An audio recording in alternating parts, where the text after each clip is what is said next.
They were always there. You were just tuned to ignore them. Your RAS decided they weren't important, so it filtered them out to save you energy. This is the scientific bridge to the law of attraction. Most people think manifestation is about wishing things into existence from thin air. It isn't. It is about tuning your RAS to see the opportunities that are already right in front of you. In 1999, two researchers named Christopher Simons and Daniel Chabris conducted a famous study that proved just how much we miss. They asked a group of people to watch a video of two teams passing basketballs. One team wore white shirts and the other wore black. The watchers were told to count exactly how many times the players in white shirts passed the ball. In the middle of the game, a person in a full gorilla suit walked right into the center of the court. The gorilla stopped, beat its chest at the camera, and then walked off. The whole thing lasted about 9 seconds. When the video ended, the researchers asked the watchers, "Did you see anything unusual?" About half of the people said, no. They were shocked when they watched the video a second time. The gorilla was huge, it was obvious. But because their RAS had been given a very specific command, count the white shirts, it categorized the gorilla as useless information and deleted it from their conscious sight. This is exactly what happens when you tell your brain, "I'm broke," or "I'm unlucky," or "all the good men are taken." Your RAS takes that as a command. It starts filtering out every opportunity for wealth. It ignores every person who might be a great partner of scarcity and failure, and makes sure you don't even see the basketballs of success. Elena's red car test. Elena Rodriguez sat at her kitchen table in Austin, staring at a stack of bills. Her eyes kept drifting to a $1,200 repair estimate for her car. She felt like she was drowning. She had tried the positive thinking stuff before. She had sticky notes on her mirror that said, "I am a money magnet." But every time she looked at them, a little voice in her head whispered, "No, you're not. You're a freelance designer who can't even afford a new alternator." She had just finished reading about the reticular activating system. She was skeptical. It sounded like another spiritual trick dressed up in science words, but she was desperate enough to try a test. The book told her to pick something simple and look for it. She chose red cars. On her drive to a coffee shop to meet a client, she decided she would count every red car she saw. "This is stupid," she muttered as she pulled onto I-35. "There aren't that many red cars in Austin. Everyone drives white or gray SUVs." 2 minutes later, she saw a red Ford Mustang. A minute after that, a red pickup truck. By the time she pulled into the coffee shop parking lot 10 miles later, she had counted 17 red cars. She was stunned. She had driven this same route for 3 years and could have sworn she only saw maybe 1 or 2 a day. As she sat down with her coffee, she realized the terrifying truth. If 17 red cars could be invisible to her for 3 years, what else was she missing? Was she missing clients? Was she missing ideas? Was she missing the very money she needed to pay for her car repair? She realized that her internal GPS had been set to survival mode. Because she was so worried about her debt, her RAS was only letting in information that confirmed she was in trouble. It was showing her more bills, more past due notices, and more reasons to be anxious. It was filtering out the red cars of opportunity because she hadn't told her brain to look for them. The man who sold rocks. To see how this works in the world of business, we can look at a man named Gary Dahl. In the mid-1970s, Gary was sitting in a bar in California, listening to his friends complain. They were talking about their pets. They complained about feeding the dog, walking the cat, and cleaning up messes. Most people in that bar heard those complaints and agreed. They looked for more reasons to complain. Their RAS was tuned to the burden of chores. But Gary's mind was tuned differently. He was looking for a way out of his struggling career in advertising. He joked to his friends, "You know what the perfect pet is? A rock." Everyone laughed, but Gary didn't stop there. His RAS started scanning the world for rocks. He didn't see rubble or construction waste. He saw a product. He went to a hardware store and bought smooth stones from a beach in Mexico for about a penny each. He designed a cardboard box with air holes so the rock could breathe, and wrote a hilarious manual on how to train your pet rock to sit and stay. In less than 6 months, Gary Dahl sold over 1.5 million pet rocks for $3.95 each. He became a multimillionaire by selling something people could literally pick up off the ground for free. Gary didn't manifest the rocks out of thin air. The rocks were already there. They had been there for millions of years.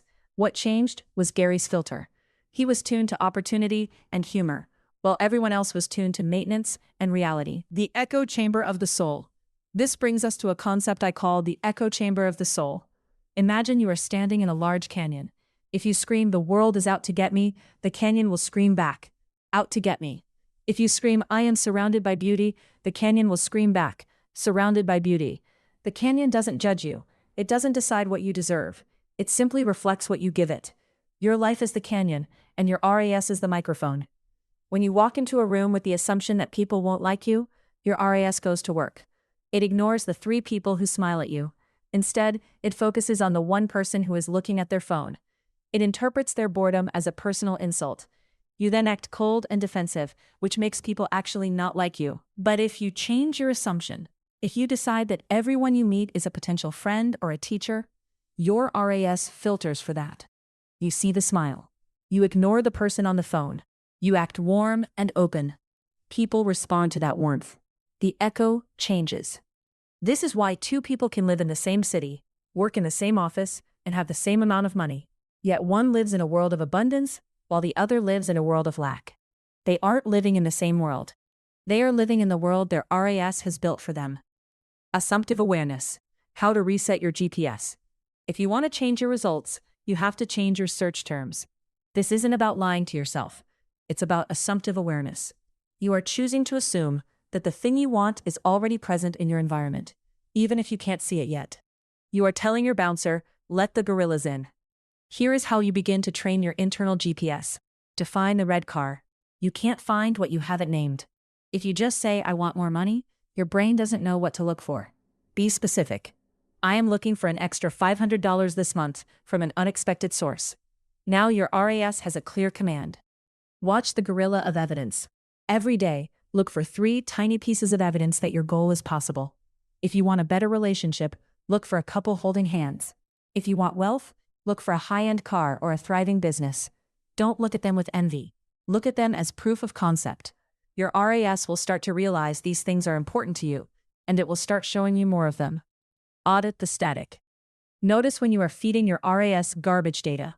If you spend an hour reading negative news or complaining with coworkers, you are giving your bouncer a list of things to look for: tragedy, unfairness, and greed. You are literally programming yourself to see a darker world. Elena Rodriguez decided to move past red cars. She sat down and wrote a new command for her RAS. "I am a high-value designer who attracts clients who pay on time and love my work." She didn't feel like that person yet, but she knew the science now. She knew that if she kept looking for cheap clients, she would find them. A few days later, she was at the grocery store. Usually she walked with her head down, looking at her phone, trying to calculate if she had enough in her account for the organic milk. This time, she looked up. She noticed a woman wearing a shirt with a very cool, modern logo. Normally, Elena would have just thought, "Nice shirt," and kept walking. But her RAS was tuned to high-value design. She smiled and said, "I love that logo. Did you design it?" The woman turned around. "No, I actually own the company. We're actually looking for someone to refresh our brand, but we haven't found the right fit yet. Everyone we talk to feels a bit amateur." Elena's heart raced. A month ago, she would have missed the woman entirely. She would have been too busy looking at her bank app, focusing on the lack, to see the opportunities standing in the dairy aisle. That is the RAS in action. It didn't create the client. The client was already there, buying eggs. The RAS just finally took the blindfold off Elena's eyes. The truth is the cure. Phineas Quimby eventually realized that he could help others the same way he helped himself. He sat with people who were paralyzed, people who were blind, and people who were broken. He didn't pray over them in the traditional sense. He talked to them. He helped them see that their truth, the belief that they were doomed, was just a filter. When he convinced a woman that she could walk, he wasn't doing a miracle. He was helping her RAS refocus on the strength in her legs instead of the fact of her paralysis. When her focus shifted, her body followed. You are not a victim of your circumstances. You are a victim of your filters. The world is full of red cars, pet rocks, and dairy aisle clients. They are surrounding you right now. The wealth you want, the love you seek, and the health you need are part of the 11 million bits of information currently flooding your brain. Your only job is to tell the bouncer at the door what to let in. Once you change the destination in your internal GPS, the universe doesn't have to move mountains to help you. It just has to show you the path that was there all along. The heavy air that Phineas Quimby felt in his lungs wasn't a death sentence. It was a signal that he was tuned to the wrong station. When he changed the dial, the music of his life changed. You are holding the dial right now. What are you going to choose to see today? The gorilla of your problems or the basketballs of your potential? Choose wisely, because whatever you look for, you are guaranteed to find. Chapter 3: Clearing the Mental Clutter. The fog was so thick, I could not see my own feet. The old man whispered into his diary, his hands shaking as he wrote by candlelight. Outside his window in London, the world had simply vanished. It was December 5, 1952. What started as a cold day had turned into a nightmare known as the Great Smog. This wasn't just a bit of mist or a cloudy afternoon. It was a heavy, yellow-black blanket of soot and sulfur that crawled through the streets like a living thing. It was so thick that people couldn't see their own hands in front of their faces. Buses stopped running because the drivers couldn't see the road. People abandoned their cars in the middle of the street. Even inside the theaters, the show had to stop because the clutter in the air was so dense that the audience couldn't see the stage from the third row. For 5 days, London was choked. Nothing new could happen. No one could travel. No one could build. The city was at a complete standstill because the air was too full of old, toxic waste from coal fires. It was a physical version of what happens inside a human mind when it is filled with too many worries, too many old habits, and too much stuff. When the wind finally blew the smog away, the city didn't just go back to normal. They realized they could never live like that again. This led to the Clean Air Act of 1956. They decided to clear out the old ways of heating homes and running factories. By clearing the clutter from the air, London experienced a rebirth. The city became cleaner, faster, and more modern than ever before. But that rebirth only happened because they forced the old to leave so the new could breathe. The vacuum law of prosperity. Nature hates a void. This is a rule of the universe that most people ignore while they are trying to manifest their dreams. They spend all their time asking for new things, more money, a better house, a loving partner, while their cup is already filled to the brim with junk. If your closet is packed with old clothes you haven't worn since 1998, there is no physical room for a new wardrobe. If your mind is packed with old resentments and to-do lists that don't matter, there is no mental room for $1 million idea. This is the vacuum law of prosperity. To get something new, you must first create a space for it to land. Think of your life like a kitchen table. If that table is covered in old mail, dirty dishes, and broken toys, you can't set down a feast. You might pray for the feast, you might visualize the feast, but if the universe tries to deliver the feast, there is nowhere to put the plates. You have to clear the table first. This is called the empty cup principle. You cannot fill a cup that is already full. Most people are terrified of an empty space. If they have a free hour, they fill it with scrolling on their phones. If they have an empty shelf, they fill it with a knick-knack. But the master manifester knows that the empty space is where the magic happens. When you create a vacuum, the universe is forced to fill it. It's like a straw. When you suck the air out, the liquid has no choice but to rush in. Elena's great clearing.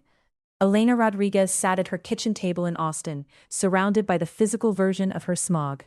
There were stacks of sketches for projects she didn't even like. There were sticky notes reminding her to call back people who made her feel drained. Her email inbox had 4,000 unread messages, most of them special offers for things she didn't need. She felt heavy. She had been trying to manifest a high-paying client for months, but she felt like she was wading through mud. She remembered the idea of the empty cup and looked at her desk. It was a mess. She had one client, a man named Mr. Henderson, who was her safety net. He paid her just enough to cover her electric bill, but he was rude. He called her at 10 p.m. on Sundays, and he always asked for one more quick change for free. He was the toxic coal fire in her mental atmosphere. With a shaking hand, Elena opened her email. She wrote a polite but firm message to Mr. Henderson, telling him she would no longer be available for his projects. Her heart hammered against her ribs. "If I fire him, I have zero income for next month," she whispered to her cat. She hit send. Then, she didn't stop. She went to her phone and deleted 3 dating apps that she used only when she felt lonely and bored. She went to her closet and pulled out 4 bags of clothes that made her feel small or old. She was creating a vacuum. She was telling the universe, "I am no longer willing to hold on to good enough to make room for great." That night, for the first time in years, Elena felt a strange lightness. It was scary, yes. Her cup was suddenly very empty.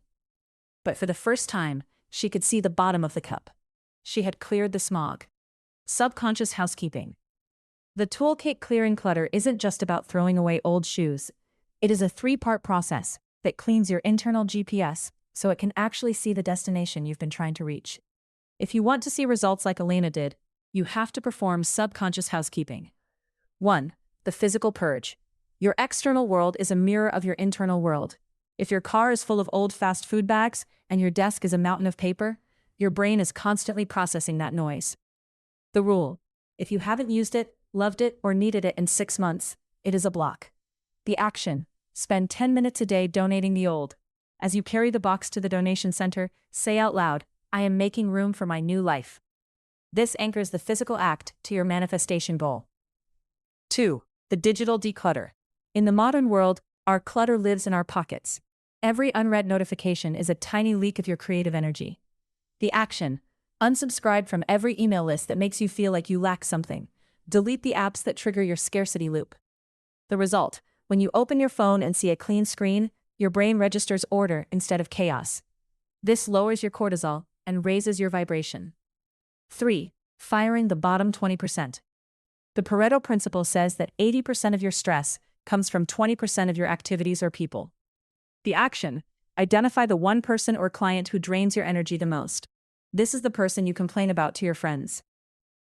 As long as you are full of the stress they provide, you cannot be full of the peace a great partner or client would bring. You must let them go to create the vacuum. The Apple method: less but better. When Steve Jobs returned to Apple in 1997, the company was weeks away from going bankrupt.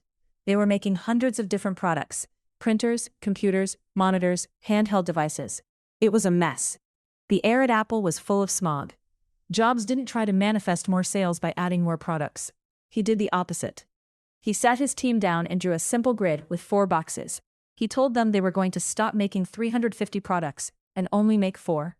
People thought he was crazy. How can you make more money by selling fewer things? But Jobs understood the empty cup. By clearing out the clutter of mediocre products, he freed up all the company's energy, money, and talent to focus on making great products. That vacuum led to the creation of the iMac, the iPod, and the iPhone. Success didn't come from doing more. It came from clearing the space so that the best ideas had room to grow. If the richest company in the world has to declutter to survive, your mind probably needs a cleaning too. Identifying energy leaks. Every someday project you haven't started, and every I should task you haven't finished, is an energy leak. Imagine your mind is a bucket of water. You want to use that water to grow a beautiful garden, your dreams. But your bucket has 50 tiny holes in it. By the time you get to the garden, the bucket is empty. These holes are things like that broken handle on the kitchen drawer you've ignored for a year. The friend you keep saying we should grab coffee to, even though you don't want to. The free trial you forgot to cancel. The guilt you feel about a mistake you made 3 years ago. Each of these things takes a tiny bit of your vibrational power. When you fix the handle, cancel the trial, and forgive yourself, you are plugging the holes. Suddenly, your bucket stays full. You have the power to manifest because you aren't wasting your energy on clutter. The feeling of the void. The hardest part of this law is the waiting period. After Elena fired her client and cleaned her office, she had 3 days of silence. Her phone didn't ring, no new emails came in. This is where most people fail. They get scared of the silence and they rush out to fill the cup with junk again. They go back to the toxic ex-boyfriend because they don't want to be alone. They take a low-paying job because they are scared of being broke. But the silence is the sign that the vacuum is working. Think of a lung. You have to breathe out, clear the clutter, before you can breathe in, receive the new. There is a split second between the exhale and the inhale where your lungs are empty. If you panic during that split second, you can't breathe deeply. You have to trust that the air is there. Elena sat in her quiet studio and practiced radical honesty. She admitted she was scared. But she also looked at her clean desk and felt a sense of pride. She had finally stopped being a victim of her stuff. She had become the architect of her space. Your subconscious housekeeping list. To clear your mental smog, you need a plan. Don't try to do it all at once, or you will create more stress, which is just more clutter. The 3-item toss. Right now, find 3 things in the room you are in that you do not need. Throw them away or put them in a box to give away. Notice how your chest feels a tiny bit lighter. The 1 no rule. Find 1 commitment this week that you only said yes to out of guilt. Call or text the person and politely decline. Say, I've realized I've overcommitted myself and I need to clear some space. The brain dump. Take a piece of paper and write down every single thing you are worried about. Get it out of your head and onto the paper. Once it is on the paper, your brain can stop looping on it. This is like clearing the soot out of the air. The historical echo, from smog to sky. The Great Smog of London was a tragedy that killed thousands of people. It was the ultimate setback. But without that thick, toxic clutter, the people of England might never have found the courage to pass the Clean Air Act.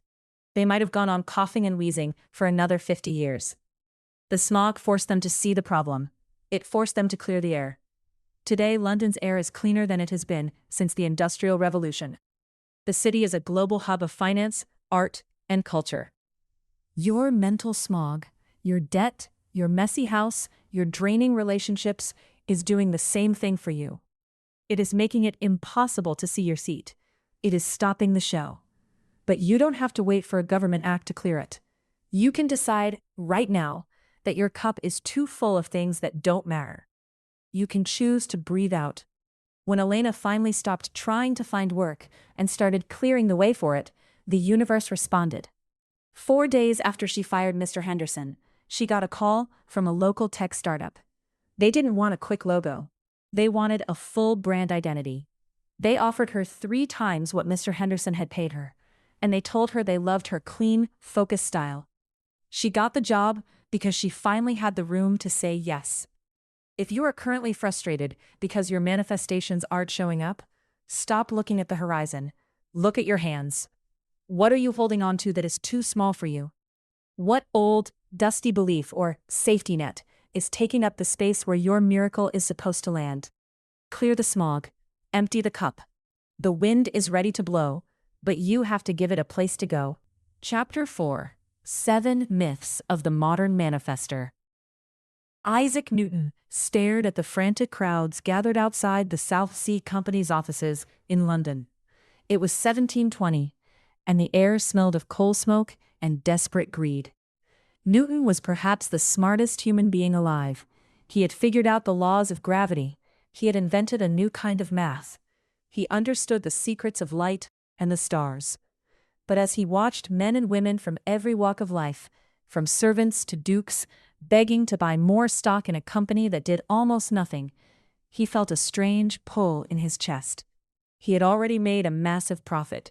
He had sold his shares months earlier, walking away with what would be millions of dollars today. But the vibe of London was too strong. Everywhere he went, people were talking about how the stock would go up forever. They believed it with a religious fire.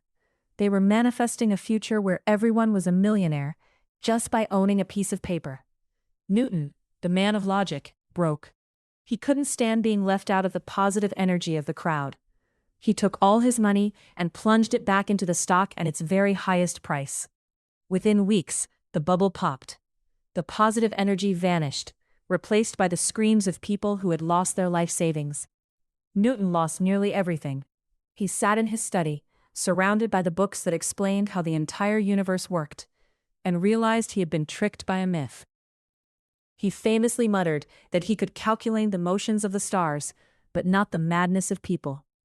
He had fallen for the first and most dangerous myth of manifestation, that blind belief, unsupported by the laws of reality, is enough to change your life. The trap of toxic positivity. Newton's failure wasn't a lack of intelligence, it was a failure of alignment. He allowed the loud, fake excitement of the crowd to override his own deep knowledge. Today, we see the same mistake made by people who think the law of attraction is just about staying positive. They think that if they can just smile through the pain and ignore their problems, the universe will reward them. This is what we call toxic positivity. It is a mask. When you put a happy face over a heart full of fear, you aren't changing your frequency. You are just lying to yourself. The universe doesn't respond to the mask. It responds to the face underneath. If you are terrified about your rent, but spend all day shouting, "I am a billionaire," into the mirror, you are actually broadcasting a signal of I am lying because I'm scared. That signal of fear is what the radio dial of your life stays tuned to. The Fire Festival disaster. Fast forward nearly 300 years to a private island in the Bahamas. Billy McFarland stood on the beach in 2017, looking at a pile of disaster relief tents and soggy mattresses. He had sold thousands of tickets to the Fire Festival, promising a luxury experience that would change the world. He had the best marketing. He had the most famous models in the world posting orange squares on Instagram. He believed in his own hype so much that he ignored every red flag. McFarland was a modern manifester in the worst way. He believed that if he just kept faking it, the reality would eventually show up. He thought his vision was so powerful that things like plumbing, catering, and floors didn't matter. But the law of attraction is not a magic wand that makes the laws of physics disappear. When the guests arrived, there was no luxury. There were only cheese sandwiches in cardboard boxes and chaos. McFarland's story is a perfect example of the action-belief gap. He had a massive belief, but it wasn't grounded in the truth of his situation. He was trying to manifest from a place of ego, rather than a place of service or alignment. He thought he could skip the becoming part and jump straight to the having part.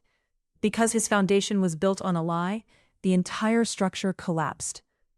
Elena's breakthrough. Elena sat at her kitchen table in Austin, her head in her hands. She had just finished her morning abundance ritual. She had spent 20 minutes saying affirmations like, "Money flows to me easily, and I am a magnet for success." But when she opened her eyes and looked at her bank app, the number was still $42.00. She felt like a total fraud. For months, she had been trying to stay positive. She had stopped talking to her friends about her struggles because she didn't want to lower her vibration. She had pinned photos of mansions and sports cars to her wall. But instead of feeling rich, she felt like she was suffocating. Every time she said an affirmation, a small, mean voice in the back of her head whispered, "No, you aren't." Elena realized she was doing exactly what Isaac Newton had done. She was trying to force a result by ignoring the reality of her own feelings. She was using affirmations to paper over a deep, dark hole of unworthiness. Her father had always told her that artists were starving, and that voice was much louder than her new affirmations. She took her journal and did something she was terrified to do. She stopped lying. She wrote, "I feel like a failure. I am scared I will never be able to support myself. I don't believe I am a millionaire." As soon as she wrote those words, she felt a massive weight lift off her shoulders. For the first time in years, she wasn't fighting herself. She wasn't trying to vibrate high while her soul was in the basement. She moved from toxic positivity to radical honesty. She changed her affirmation. Instead of saying, "I am a millionaire," she said, "I am a person who is learning to value my work." The small, mean voice stayed quiet. This was a statement she could actually believe. It was a frequency she could actually hold. Within 2 days, she had the courage to call a client and tell them she was raising her rates. She didn't do it with desperate energy. She did it from a place of truth. The client didn't even blink. They said, "Okay," and sent over a new contract. Elena had finally found the gap between the myth and the truth. Myth 1. You must always be happy. Many people think that if they have a bad day or feel sad, they have ruined their manifestation. They think the universe is a strict teacher who will take away their prizes if they cry in class. This is not how energy works. The goal isn't to be happy 24/7. Alignment means that your thoughts, your feelings, and your actions are all moving in the same direction. If you are sad, be sad. Process that emotion. When you try to push a negative emotion down, you are actually giving it more power. It's like trying to hold a beach ball underwater. Eventually, your arms get tired, and it pops up and hits you in the face. The most powerful manifestors are not people who never feel pain. They are people who move through pain quickly because they don't resist it. They know that a cloudy day doesn't mean the sun has disappeared. They stay tuned to their radio station even when there is a little static. Myth 2. Visualizing is enough. You have probably heard that if you just close your eyes and imagine what you want, it will appear. This is a half-truth that causes a lot of frustration. Visualization is the blueprint, but you still have to build the house. Think of a GPS in a car. You type in the destination. That is your visualization. But if you never put the car in drive and press the gas, You will sit in your driveway forever. The universe provides the bridge of incidents, the series of events that lead to your goal. But you have to walk across the bridge. The key is inspired action. This is different from the hustle we talked about in Chapter 1. Hustle is forcing things to happen because you are afraid they won't. Inspired action is taking a step because it feels like the natural next thing to do. It feels downstream. If you visualize a new job, but never open your laptop to look for one, you are telling the universe you don't actually expect the job to show up. Myth 3. The universe is a vending machine. People often treat the law of attraction like a cosmic vending machine. They think, I put in 10 minutes of meditation. Now give me my $10,000. Manifestation is not a transaction. It is a transformation. The universe doesn't give you what you want. It gives you what you are. If you want wealth, but you are a person who feels poor and acts stingy, the universe will keep giving you poor and stingy experiences. You cannot trick the system. You have to actually become the version of yourself who would naturally have the thing you desire. If you want a deep, loving relationship, you have to become a person who is deeply loving toward yourself. You have to fill your own cup before the universe can pour more into it. Myth 4. You need to know how it will happen. This is the myth that kills more dreams than anything else. We are taught to be realistic. We are taught to make 5-year plans and how-to lists. But the how is not your job. When you focus too much on the how, you limit the universe. You are saying, it can only happen through this one specific door. But there might be 10 other doors that are much easier to open. Imagine you are at the bottom of a mountain and you want to get to the top. You might think the only way is to climb the steep, rocky face. But if you just start walking with the end in mind, you might find a hidden path or a cable car that takes you right to the peak. Your job is the what and the why. The universe handles the how. Myth 5. Manifesting is woo-woo magic. A lot of people think this stuff is just magical thinking for people who don't want to live in the real world. They think it's about crystals and wishing on a star. But as we saw with Nikola Tesla and Phineas Quimby, this is actually about the physics of the mind. It is about how your brain filters information through the reticular activating system, RAS. It is about how your heart and brain create electromagnetic fields that interact with the world around you. When you understand the science, it stops being magic and starts being a skill. It takes practice. You wouldn't expect to play the piano like Mozart after one lesson. You shouldn't expect to manifest $1 million after one day of thinking about it. You are training your nervous system to hold a new frequency. Myth 6. Desire is greedy or wrong. Many of us were raised with the idea that wanting more is a bad thing. We were told that we should just be grateful for what we have and stop being so ambitious. This creates a massive internal conflict. You want to manifest abundance, but a part of you feels guilty for wanting it. Here is the truth. The universe is infinite. It is constantly expanding. Your desire for more is actually the universe trying to expand through you. When you have more, you can give more. When you are happy, you make the people around you happier. Think of a flower. A flower doesn't apologize for wanting more sunlight or more water. It wants those things so it can bloom and create beauty. You are the same. Your desires are the seeds of your future growth. As long as your desire isn't coming from a place of wanting to hurt others, it is a holy thing. Myth 7. There is a deadline. We live in a world of overnight successes. We want everything now. If our manifestation doesn't show up in a week, we think it's not working. We get frustrated and give up. But the universe doesn't use a kitchen timer. It uses divine timing.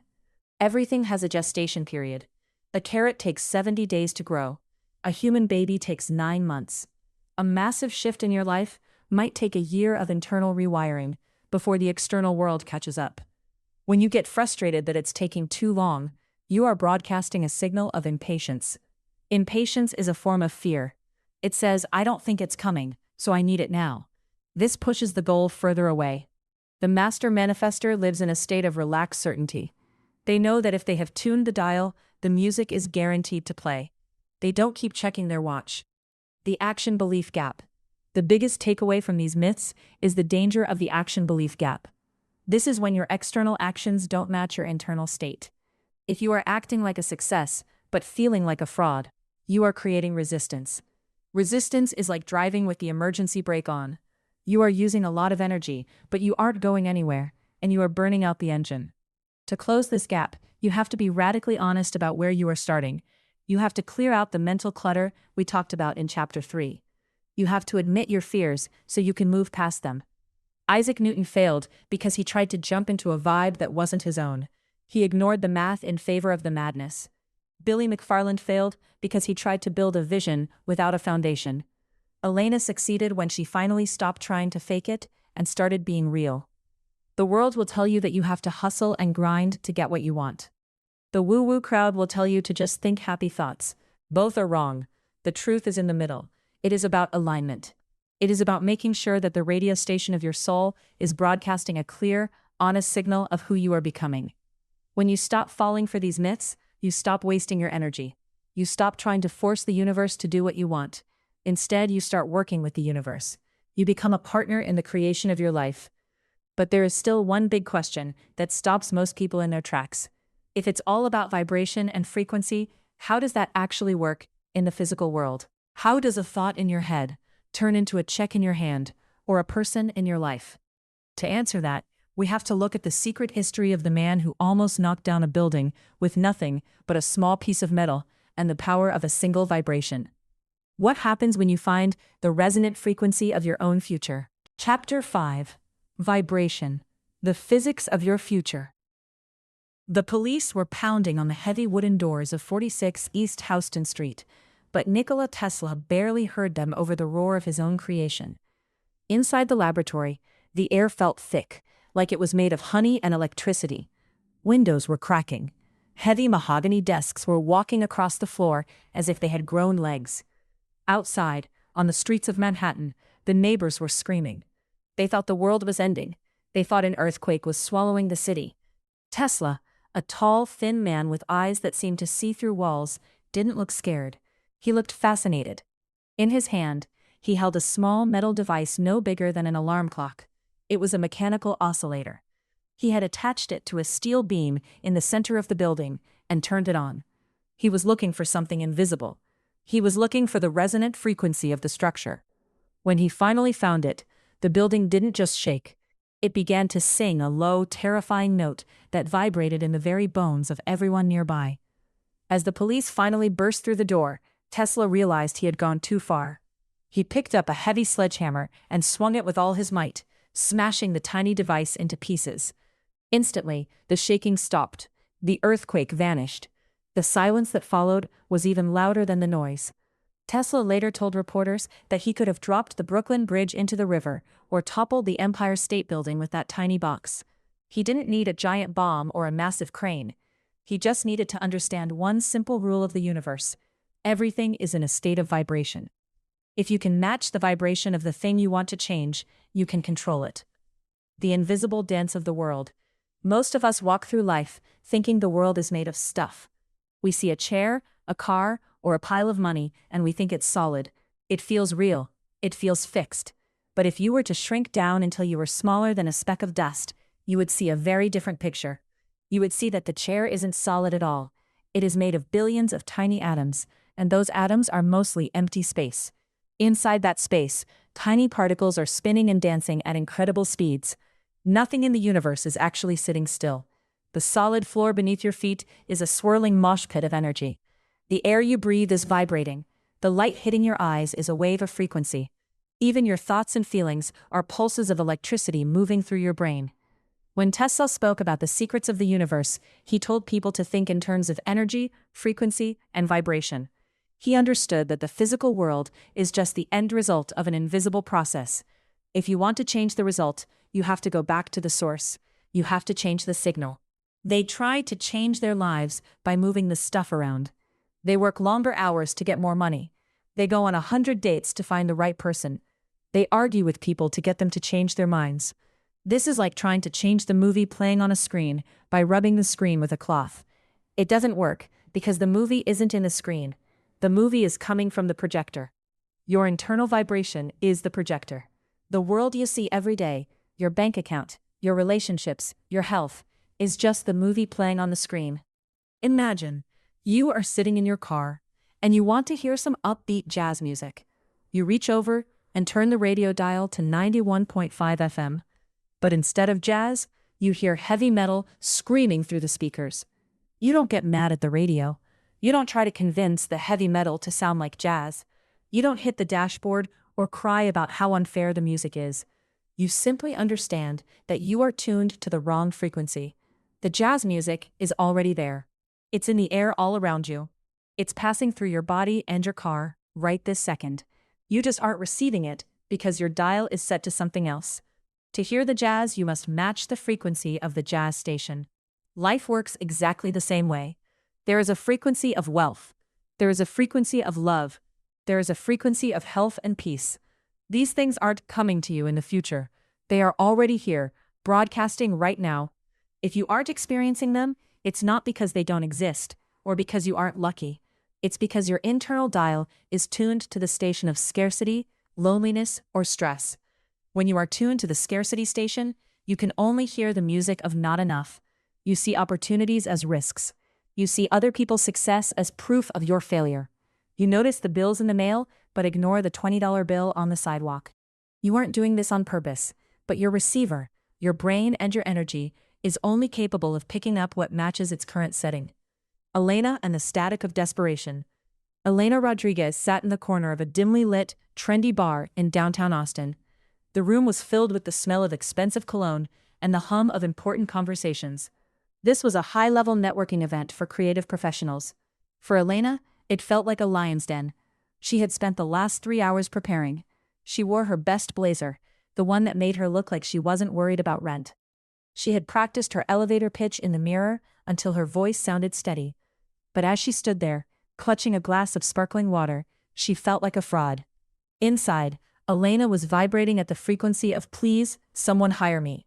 Her bank account was sitting at $42 an hour. Her car was making a clicking sound that she knew meant a $500 repair. She needed a client, and she needed one tonight. As she moved through the crowd, she tried to be charming. She smiled. She handed out her business cards. But something strange happened. Every time she approached a group, the conversation seemed to wilt.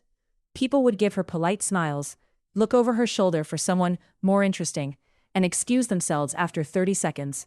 She was doing all the right actions. She was in the right place. She was saying the right words. But her vibration was desperation. In the world of frequency, desperation is a very heavy and noisy signal. It's like static on a radio. It pushes people away because on a subconscious level, they can feel the neediness coming off her. They don't see a talented designer. They see a taker. They feel a pressure they can't explain, so they move away to find someone who feels lighter. Elena went to the bathroom and leaned against the cool tile wall. She felt tears stinging her eyes. "Why is this so hard?" she whispered. She realized she was broadcasting her fear like a giant neon sign. She was trying to get wealth while feeling like a beggar. She was trying to tune in to the success station while her dial was jammed on emergency. She took a deep breath and remembered the radio dial lesson. She couldn't force these people to like her. She couldn't hustle her way into a contract if her energy was screaming, "I'm drowning." She closed her eyes and decided to change the station. She didn't try to feel rich. That felt like too big of a jump. Instead, she decided to feel curious. Curiosity is a much higher frequency than fear. She imagined she was a reporter just trying to learn one interesting thing about every person she met. She let go of the need for a contract. When she walked back out, she didn't look for clients. She looked for stories. She approached a man standing alone by the buffet. Instead of giving him her pitch, she asked him, "What's the most exciting thing you've worked on this year?" The man's face lit up. They talked for 20 minutes about 3D printing and the future of art. He didn't feel hunted. He felt seen. At the end of the night, he was the one who asked for her card. "My agency is looking for someone with your eye for detail," he said. "Let's talk Monday." Elena hadn't changed her blazer. She hadn't changed her portfolio. She had simply changed the frequency she was broadcasting. The science of sound and sand. If you think this sounds a bit too much like magic, there is a branch of science called cymatics that proves it with your own eyes. In the 1960s, a scientist named Hans Jenny conducted experiments that showed how vibration literally creates physical form. He would take a metal plate, cover it with fine sand, and then play different sound frequencies through the plate. When the frequency was low and disorganized, the sand would just jump around in a mess. But as the frequency became higher and more pure, something incredible happened. The sand would suddenly snap into beautiful, complex geometric patterns. It would look like a snowflake, a flower, or a star. When he changed the note, the sand would instantly melt, and then snap into a new, even more complex pattern. The sand was just stuff. It had no brain. It wasn't trying to be a flower. It was simply reacting to the vibration. When the vibration changed, the physical reality of the sand had to change. It had no choice. You are the metal plate. Your thoughts and emotions are the sound frequencies. The sand is the circumstances of your life. When you stay in a low vibration, fear, anger, or guilt, the sand of your life stays in a messy, disorganized heap. But when you raise your vibration to gratitude, joy, or even just calm curiosity, the sand of your life begins to organize itself into beautiful patterns. Opportunities suddenly appear. The right people happen to call you. You find yourself in the right place at the right time. It feels like luck, but it's actually just the physics of resonance. How do you actually turn the dial? You can't just tell yourself to be happy when your car is broken and your heart is hurting. That's like telling a radio to play jazz when it's underwater. The key is to understand the emotional guidance scale. Every emotion has a frequency. Some are high and fast, like a bird's wings, and some are low and slow, like a heavy stone. Joy, appreciation, empowerment, the highest frequency. Passion, enthusiasm, eagerness, optimism, hopefulness, contentment, boredom, pessimism, frustration, impatience, disappointment, doubt, worry, blame, discouragement, anger, revenge, hatred, rage, jealousy, insecurity, guilt, unworthiness, fear, grief, depression, the lowest frequency. The mistake most people make is trying to jump from fear, step 20, all the way to joy, step 1. That jump is too big, the frequency gap is too wide, it feels fake, and your brain rejects it. The goal isn't to be perfectly happy. The goal is simply to reach for a feeling that is one step better than the one you are currently feeling. If you are in fear, maybe you can reach for anger. Anger feels better than fear because anger has more energy. It's a moving feeling. Once you are in anger, you can reach for frustration. Once you are in frustration, you can reach for boredom. From boredom, you can reach for hope. Each time you move up the scale, you are tuning your internal radio. You are clearing the static. As you move up, the sand of your life begins to shift. You don't need to reach the top to see results. You just need to stop broadcasting the static of scarcity. Resonant frequency. The bridge that fell. In 1940, the Tacoma Narrows Bridge in Washington state opened to the public. It was a giant, beautiful structure made of thousands of tons of steel and concrete. It was built to last for decades. But only 4 months after it opened, the wind began to blow at a very specific speed, about 42 miles per hour. This wind happened to match the resonant frequency of the bridge. Even though the wind wasn't incredibly strong, the vibration of the wind began to feed the vibration of the bridge. The giant bridge started to twist and wave like a piece of ribbon. It looked like the concrete was made of jelly. A few hours later, the entire massive structure collapsed into the water. This is called destructive resonance. It's a reminder that vibration is the most powerful force in nature. It can build empires, or it can tear them down. In your life, you are often in destructive resonance with your goals. You want more money, but you spend your day talking about how expensive things are. You want a loving partner, but you spend your time talking about how all the good ones are taken. You are the wind hitting the bridge. If your talk and your feelings match the frequency of failure, you will eventually vibrate your own success until it collapses. To create constructive resonance, you must make sure that your broadcast matches the receiver you want to fill. If you want a life of abundance, you have to start finding things to be abundant about right now. Even if it's just the fact that you have a roof over your head or a cool glass of water. Those small, high-frequency thoughts are the seeds of the geometric patterns that will eventually become your new reality. The sledgehammer and the song. Nikola Tesla eventually had to smash his machine because he couldn't control the power he had unleashed. He realized that once you find the sweet spot of vibration, the results happen faster than you can handle them. Most people are afraid of this. They are afraid of what will happen if they actually get what they want. They worry about the responsibility of wealth or the vulnerability of love. This fear keeps their vibration low and safe. They stay in the messy sand because at least the mess is familiar. But you aren't a building in Manhattan, and you aren't a bridge in Washington. You are the architect of your own frequency. You don't need to wait for the wind to change. You can change the dial yourself. Elena Rodriguez walked out of that Austin bar and didn't immediately check her bank account.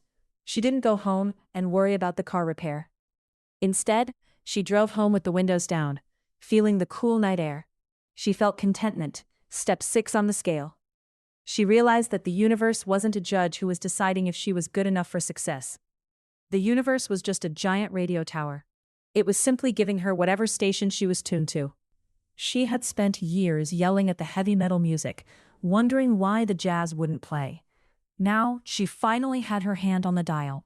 She knew that the earthquake of her old life was over, and the song of her new life was just beginning to play. The physics of your future is already written. The waves are in the air. The music is playing. All you have to do is find the note that makes your soul sing, and wait for the sand to start dancing. Chapter 6. Why do smart people struggle with money? The heavy velvet curtains in Andrew Carnegie's New York study pulled tight against the winter chill of 1889. Inside, the only sound was the rhythmic ticking of a grandfather clock and the soft crackle of a dying fire. Carnegie, the man who had turned the American steel industry into a personal empire, sat in a deep leather chair. He was surrounded by thousands of books, their gold-leaf spines gleaming in the dim light. He had more money than almost any human being who had ever lived. He possessed enough wealth to buy entire cities, yet he found himself haunted by a very specific, very quiet question. He thought about the men he knew. He knew world-class engineers who could design bridges that spanned miles. He knew lawyers who could recite every law written since the dawn of time. He knew writers whose words moved the hearts of nations. These men were brilliant. They were educated. They were, by every standard of the day, smart. And yet many of them were drowning in debt. They lived in a constant state of panic, chasing the next paycheck like a starving dog chases a bone. Carnegie looked at his own hands. He wasn't a giant of a man. He didn't have a formal education from a fancy university. He had started his life in a one-room cottage in Scotland, where the family slept in the same room where they worked. He had been a bobbin boy in a factory, earning pennies a week. He wasn't smarter than the engineers or the lawyers. But he had something they didn't. He had a different internal setting. He saw a world they couldn't see. He realized that wealth had almost nothing to do with how many facts you had stored in your brain. It had everything to do with the blueprint printed on your soul. Most people, even the geniuses, were walking around with a blueprint that said, "Not enough." They were tuned to a frequency of lack. Carnegie, on the other hand, had tuned his mental radio to a station that played the music of abundance, and he was determined to figure out why the rest of the world was stuck listening to static. The mystery of the fixed pie. Carnegie's biggest discovery wasn't a new way to make steel. It was a discovery about how people think. He noticed that most people, the smart ones included, viewed money as a fixed pie. In their minds, there was only a certain amount of wealth in the world. If one person took a big slice, it meant there was less for everyone else. This way of thinking created a hidden wall in their minds. It made them feel guilty for wanting more, or it made them terrified that someone was going to take what they had. This fixed pie mindset is like trying to breathe while thinking the world is running out of air. If you think the air is disappearing, you take short, shallow breaths. You panic. You fight others for every gasp. But wealth, Carnegie realized, was more like a flowing river. It wasn't something you had to hoard. It was something you had to stand in. When you think money is scarce, your brain actually changes how it works. This is where the smart people get tripped up. A brilliant doctor might be amazing at surgery, but if his internal radio is tuned to scarcity FM, his brain will filter out every opportunity to grow his wealth. He will focus on the bills, the taxes, and the cost of his kid's school. He is looking for not enough. So that is exactly what his reticular activating system, RAS, shows him. He is a genius who is blind to the river because he is too busy staring at his empty cup. Carnegie decided to write down these thoughts in an essay called The Gospel of Wealth. He wanted to explain that money is a trust. It is energy that is meant to flow through you to do good in the world. If you try to dam up the river, the water goes stagnant. If you let it flow, it stays fresh and brings more with it. The smart people who struggled were usually the ones trying to build a dam around a tiny puddle, afraid that if they let a single drop out, they would be left with nothing. The thermostat of the soul. Think about the thermostat on the wall of a house. If you set it to 68 degrees, the heater will kick on if the room gets too cold. But more importantly, if the sun comes out and the room hits 75 degrees, the air conditioner will kick on to pull the temperature back down. We all have an internal money thermostat. This is why some people can win the lottery and be broke again within 2 years. Their thermostat is set to struggle. When $1 million hits their bank account, their internal system panics. It feels wrong. It doesn't match their blueprint. So they subconsciously find ways to cool down their wealth. They make bad investments, they buy things they don't need, or they lend money to people they know won't pay it back. They do this until they are back at their comfortable setting of being broke. You might know someone who always seems to have just enough. They land a big client, and then their car breaks down. They get a tax refund, and then their roof starts leaking. This isn't bad luck, it's the thermostat. Their internal blueprint is set to just enough to survive. The moment they get more than enough, their reality shifts to bring them back down to the setting they are tuned to. Smart people struggle because they try to change the temperature by opening the windows while the thermostat is still set to freezing. They work more hours. They get a second degree. They hustle. But until they walk over to the wall of their mind and click the setting from survival to abundance, the house will always return to the temperature of the blueprint. Elena and the $500 ghost. Elena Rodriguez sat at her kitchen table in Austin, staring at her laptop screen. She had just received an email from an old client she hadn't worked with in a year. They had overpaid her on a project back then, and their accounting department had finally caught the error. They were sending her a refund check for $500. $500. For Elena, this was a huge win. It was enough to cover her groceries for the month, and maybe even put a small dent in her credit card debt. But as she looked at the number, she didn't feel happy. She felt a cold, familiar pit form in her stomach. Her first thought wasn't, "Thank you." Her first thought was, "What's going to break?" She found herself looking around her apartment, waiting for the other shoe to drop. Was the refrigerator making a weird noise? Did the cat look sick? Was that a new rattle in the car engine? She was so used to her scarcity loop that a surprise gift felt like a threat. Her internal blueprint told her that she was an artist, and in her house growing up, artist was just another word for poor. Her father had always told her, "Money doesn't grow on trees, Elena. You have to sweat for every dime." So when $500 arrived without any sweat, her brain flagged it as an error. She was ready to sabotage her own joy just to get back to the feeling of the struggle, because that's what felt safe. Elena stopped. She remembered the idea of the money script. She realized she was treating money like a ghost that would disappear if she looked at it too closely. She closed her eyes and took a deep breath. She didn't want to be the starving artist anymore. She wanted to be the alchemist. She whispered a new phrase to the empty kitchen. "Money is safe with me." She said it again, louder. "Money is safe with me." For the first time in her life, she didn't look for something to fix. She didn't go looking for a bill to pay immediately. She let the $500 sit in her mind as a symbol of the river, not a leak in the dam. She was learning to turn the dial on her mental radio, moving away from the static of not enough, and toward the clear signal of plenty. The 3 wealth archetypes. To change your blueprint, you first have to see what is already written on it. Most of us fall into one of 3 categories when it comes to the frequency of wealth. These aren't about how much money you have. They are about how you feel about the money you have. The hoarder. The hoarder lives in a state of pre-loss. Even if they have $1 million in the bank, they shop at the thrift store and stress over the price of eggs. Their radio is tuned to the rainy day station. They believe that if they let money go, it might never come back. Because they are so afraid of losing money, they never actually enjoy it. They are standing in the middle of a river, but trying to hold all the water in their cupped hands. They end up feeling cramped, tired, and ironically, poor. The avoider. The avoider treats money like a toxic ex-boyfriend. They don't look at their bank statements. They leave bills unopened on the counter. They say things like, "I'm just not good with numbers," or "Money isn't that important to me." The avoider is usually someone who is taught that money is evil or dirty.